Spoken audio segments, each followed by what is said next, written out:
After my wife's death, I never told my son about the farm she left me. I let him think we had nothing. So when he laughed in my face and shipped me off to a state home to save money he never knew, that farm sat on something worth millions, and her will named only one heir: me. Hello, everyone. Today's story was inspired by a viewer submission and adapted into a full story just for you. If you'd like to share your own story, the submission link is in the description below. Don't forget to like and subscribe. Now, let's get into it. Now, let me take you back about a year, to the spring after I buried Eleanor. We were married for 41 years. When she passed, the house went quiet in a way I didn't have words for. I was 68, retired from the machine shop, and suddenly I had nothing to do but sit in a kitchen that still smelled like her coffee. I'd reach for 2 mugs out of habit, little things like that. My son, Daniel, called more often after the funeral. At first, I was grateful. He'd ask how I was eating, whether I was sleeping. Then he started talking about the house. It was too big for one man's, he said. Too much upkeep. The stairs were dangerous. He had a point, so I didn't argue. 3 weeks later, he showed up with his wife, Megan, and a carload of suitcases. "We're going to help you, Dad," he said, hugging me in the driveway. "You shouldn't be alone right now." I believed him. I wanted to believe him. A grieving man will hold on to almost anything. For the first month, it felt like family again. Megan cooked. Daniel mowed the lawn. The grandkids ran through the hallways. I told myself Eleanor would have been happy to see the house full. But the help came with conditions I didn't notice at first. Daniel sat me down one evening with a stack of papers. He said managing the bills was stressing me out, that I'd nearly missed a payment, that it would be easier if he handled the accounts. He had a folder ready, tabs already marked where I needed to sign. "It's just so you don't have to worry," he said. I signed. Every page. I was tired and I trusted my own son. After that, things shifted slowly. My debit card stopped working at the store one afternoon, and the cashier looked at me with pity while I dug for cash. When I asked Daniel about it, he waved it off. "Bank glitch. I'll fix it." He never did. Megan started talking to me differently too. Short answers. That tight smile people give when they're waiting for you to leave the room. The grandkids were told not to bother Grandpa. The house that had felt full started feeling like a place I was only allowed to stay in. I said nothing. I watched. 41 years with Eleanor taught me that the loudest people in a room are usually the ones with the least to say at the end. And there was one thing none of them knew about. One thing Eleanor made me promise to keep quiet: a piece of land with her name on the deed and a secret underneath it. I kept that promise. By summer, I understood my place in that house. I had a room. Eleanor's and my old bedroom had become Daniel and Megan's, and I'd been moved to the small guest room at the end of the hall, the one with the single bed and the window that didn't open all the way. My clothes were in there. A few photographs. That was it. Most of the things I'd owned for 40 years had quietly disappeared into boxes in the garage. I asked Daniel about it once. He said they were just organizing. I let it go. I was learning that pushing back only made the air in the house colder. The money was the part that bothered me most, though I kept it to myself. I'd worked steady my whole life. Eleanor and I were never rich, but we were careful and there was enough. A pension, saving. The house itself paid off years ago. Now I couldn't buy a cup of coffee without asking. When I needed new reading glasses, I had to go to Daniel like a child asking for an allowance. He sighed when I asked. Actually sighed. "Dad, we're stretched thin right now," he said. "Things are tight. We're carrying a lot, taking care of you." That word stuck with me, carrying. Like I was a weight. I started paying closer attention after that. I'm old, but I'm not foolish, and grief had made me quiet, not stupid. I noticed Megan came home with shopping bags, new ones. It's expensive looking. I noticed a second car in the driveway that hadn't been there in spring. I noticed Daniel on the phone in the garage, voice low, talking about figures that didn't sound like a man who was stretched thin. One night I couldn't sleep and went down for water. Daniel and Megan were at the kitchen table with papers spread out. They didn't hear me at first. I caught pieces of it. Refinancing the house. Whether he would notice. They were talking about my home like it already belonged to them. I stood in the dark hallway and listened until Megan saw me. She straightened up fast. "Dad, you scared me? Couldn't sleep?" "Just water," I said. I got my glass and went back upstairs. I didn't say a word about what I'd heard. That was the night something settled in me. The grief was still there. It never really left, but underneath it now was something clearer. I wasn't going to argue. I wasn't going to beg. I'd seen men lose everything by reacting too fast, by showing their hand. Eleanor had warned me about this. Not in so many words, but she'd seen something in our son long before I let myself see it. The land was her insurance, her quiet way of protecting me even after she was gone. So I waited. I smiled when I had to, and I kept the one card they didn't know I was holding. Hi everyone, if you're enjoying the story so far, take a second to drop a like and subscribe to the channel. It really helps out. Alright, back to the story. The nursing home idea came up in August. Daniel brought it to me like he'd been thinking hard about my well-being. We were at the kitchen table. He had that serious look he gets, the one he used to wear when he wanted money as a teenager. Dad, Megan, and I have been talking, he said. We're worried about you. You're alone all day. What if you fall? What if something happens and we're at work? I told him I was fine. I'd been getting around just fine for years. That's the thing, he said. We can't keep watching you every minute. There's a place we looked at. Riverside. They handle everything, meals, nurses, activities. You'd be around people your own age. I knew the place he meant. It wasn't the nice facility on the hill with the gardens. It was the state-funded one off the highway. The one with the peeling sign and the parking lot full of cracks. I'd driven past it 100 times. It's the responsible thing, Megan added. And honestly, it makes more sense financially. Keep the house running for everyone is a lot. There it was. The money again. They weren't worried about me falling. They were worried about the cost of me existing in a house they wanted for themselves. I asked how they'd pay for it. Daniel said there were programs. Said my pension would cover most of it and the rest would work itself out. He'd already done the math. He'd already made the calls. He told me they had an opening at the end of the month. The whole thing was decided before he ever sat me down. The conversation was a formality. A week later, my brother-in-law Frank stopped by to drop off a tool he'd borrowed years ago. Daniel mentioned the move in front of him, casual, like it was good news. Frank looked at me, surprised. You're going to a home? At 68? Before I could answer, Daniel cut in. Dad's not as sharp as he used to be, Frank. It's for the best. We can't have him hurting himself. Not as sharp. He said it standing right next to me, like I wasn't there. Frank gave me a long look. I just nodded and let it pass. I didn't need Frank to defend me. I didn't need anyone to. That night, I sat on the edge of that single bed in the guest room and felt something I hadn't expected. Not anger. Calm. They thought they were getting rid of a problem. They thought the old man was confused and broke and finished. They didn't know about Eleanor's land. They didn't know about the will sitting in a file at her attorney's office with my name and only my name on it. They didn't know what was under that soil, or that men in suits had already started asking about it. So I let them book the room. I packed my own suitcase, and I started making a few quiet calls of my own. To understand the land, I have to take you back further, to Eleanor and the months before she died. The cancer was slow at first, then fast. By the end, she spent most of her days in the recliner by the window, a blanket over her legs even in summer. We talked more in those last months than we had in years. Not about big things, about small ones, the garden, old trips, people we'd known. But one afternoon, she was different, sharper. She asked me to bring her the folder from the bottom drawer of her dresser, the one she kept locked. I didn't even know it locked. Inside were papers about a piece of land out in the eastern part of the county, about 90 acres, her father's land and his father's before that. Eleanor had inherited it quietly years ago when her parents passed, and she'd never done much with it. I knew it existed, vaguely. I'd never thought about it. It was just empty acreage we'd never visited, sitting out there doing nothing. I'm putting it in order, she told me. The deed, the will, all of it goes to you, only you. I told her she didn't need to worry about that. We could sort it out later. She took my hand and looked at me in a way that made me stop. Listen to me, she said. When I'm gone, things are going to change around here. Daniel is going to come around, and he's going to be very helpful, very kind, right up until he wants something. I started to defend him. He was our son. She shook her head. I love him, he's mine. But I've watched him my whole life, and I know what he does when there's money involved. You forget I raised him. You were at the shop. I saw the rest. She made me promise two things. First, that I would never tell Daniel about the land. Not its size, not its value, nothing. Let him believe it was worthless scrub if he ever heard of it at all. Second, that I would keep the paperwork with her attorney, a man named Walter Briggs she'd known for 30 years, and not in the house where it could be found. I thought she was being dramatic. A sick woman worrying over nothing. But I promised because she asked, and you don't argue with a dying woman over a promise.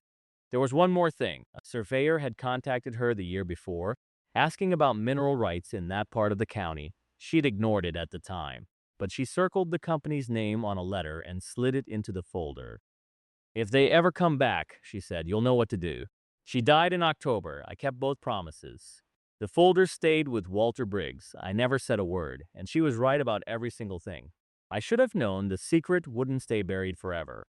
It came out about 2 weeks before I was supposed to move to Riverside. Daniel was in the garage, going through the boxes of my things, the ones they'd packed away months earlier. He said he was sorting out what to keep and what to donate before the move. I didn't like him in there, but I didn't have much say anymore. He found an old shoebox. Inside were odds and ends Eleanor had kept, letters, a few photos, and a single piece of paper she'd missed or maybe forgot when she put everything else with Walter Briggs. It was an old property tax notice for the land. Just a notice with a parcel number and an address out east. Nothing about value, nothing about minerals, but it had her name on it and the word acres. He came inside holding it, and I could see the wheels already turning. "Dad, what's this?" He set it on the table in front of me. "Mom had land?" I kept my face still. "That old place out east?" "Her father's. It's nothing. Scrub and weeds. Nobody's touched it in years." "How many acres?" "I don't know. Never paid attention." "Why?" He shrugged like it didn't matter, but he kept the paper. He folded it and put it in his pocket, and I knew right then that the calm I'd been living in was about to change. For the next few days, Daniel was different. The man who couldn't spare money for my reading glasses suddenly had time for me.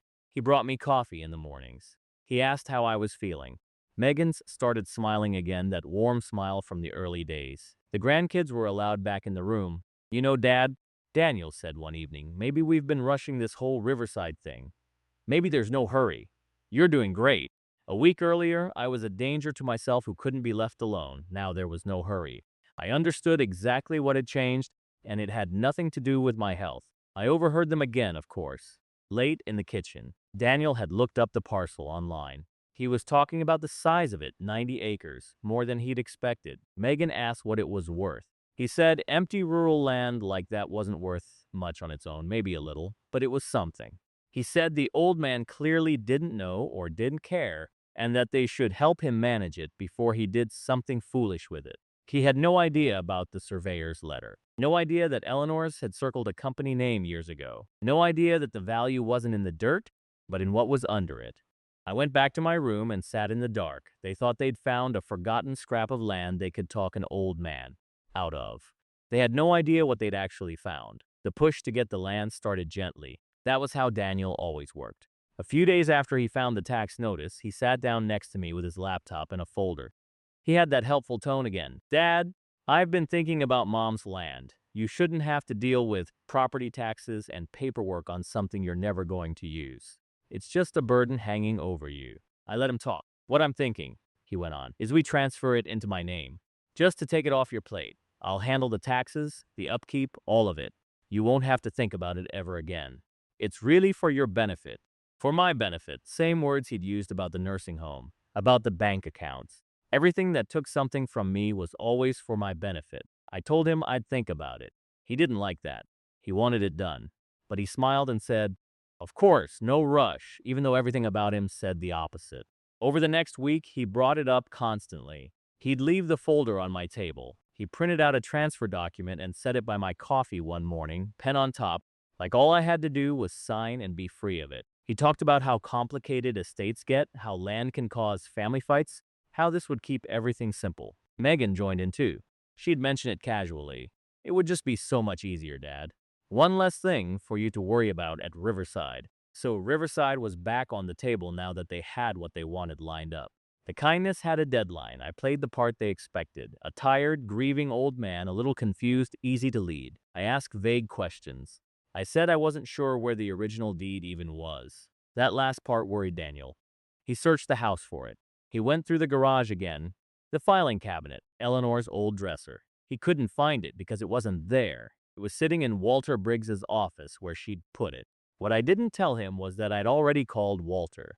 The day after Daniel found that tax notice, I'd asked Frank to drive me into town under the excuse of a doctor's appointment. Instead, I sat in Walter's office for an hour. He pulled the file. The deed, the will, all of it, exactly as Eleanor had left it, my name only. And Walter told me something else. The surveyor's company, the one Eleanor had circled, had filed for activity all over that part of the county in the past 2 years. He'd already reached out to them on my behalf. So when Daniel slid that transfer document across the table for the fourth time, I picked up the pen. I held it for a moment. Then I set it back down and said I wanted to read it over first. He had no idea what was already in motion. The call came on a Tuesday morning. I was in the kitchen having coffee when the house phone rang. Daniel was at work, Megan answered. I watched her face change as she listened. She put her hand over the receiver and looked at me. It's some company. They're asking for you. Something about the land? I took the phone. The man on the other end introduced himself as a representative from the resource company, the same name Eleanor had circled on that letter years ago. He said Walter Briggs had passed along my information. He wanted to schedule a survey of the 90 acres. He mentioned mineral deposits. He mentioned that the surrounding parcels had already been leased and were producing. And then he said a number. I kept my voice flat and told him to call Walter to set everything up. I hung up. Megan was staring at me. What did they want, Dad? What survey? Just some company asking about the old land, I said. I told them to talk to the lawyer. I could see her doing the math behind her eyes. The moment Daniel got home, she pulled him into the garage. I heard their voices through the wall, low and fast. Then I heard him on his phone, looking things up. When they came back inside, Daniel's face had changed completely. He sat down across from me, and the helpful tone was gone. Dad, the land out east, there's gas under it. Do you understand what that means? The parcels around Mom's, they're leasing for serious money. We're talking real money. Why didn't you tell me a company called? You never asked about gas, I said. You said it was scrub. He didn't like that answer. We need to get that transfer signed today, right now, before these people take advantage of you. You don't understand these contracts, Dad. They'll cheat you blind. Let me handle it. The mask off, finally. He wasn't worried about me getting cheated. He was worried about me getting paid instead of him. I told them to call the lawyer, I said. What lawyer? His voice rose. Since when do you have a lawyer? Your mother's lawyer, Walter Briggs. He has the deed. He has the will. Daniel went still. Megan went still. I watched the two of them realize, at the same moment, that the old man they'd been managing had a whole set of papers they'd never seen, in a place they couldn't reach. You said you didn't know where the deed was, Daniel said slowly. I said it wasn't in the house. That was true. He stood up fast, the chair scraping back. He was angry now, really angry, the kind he used to hide. You've been lying to me this whole time. Do you have any idea what you could throw away? That's family money. That should be staying in this family. I looked at him and didn't say anything, because the family he meant didn't include me. After that day, they stopped pretending. The coffee in the mornings stopped. The warm smiles stopped. Megan went back to her short answers and tight looks, except now there was something sharper in them. They knew the land was worth real money. They knew it was legally mine, and they knew they'd shown their hand too early. That made them desperate. Daniel tried a different angle first. He sat me down and tried to appeal to family. Dad, think about the grandkids. That money could set them up for life. College, houses.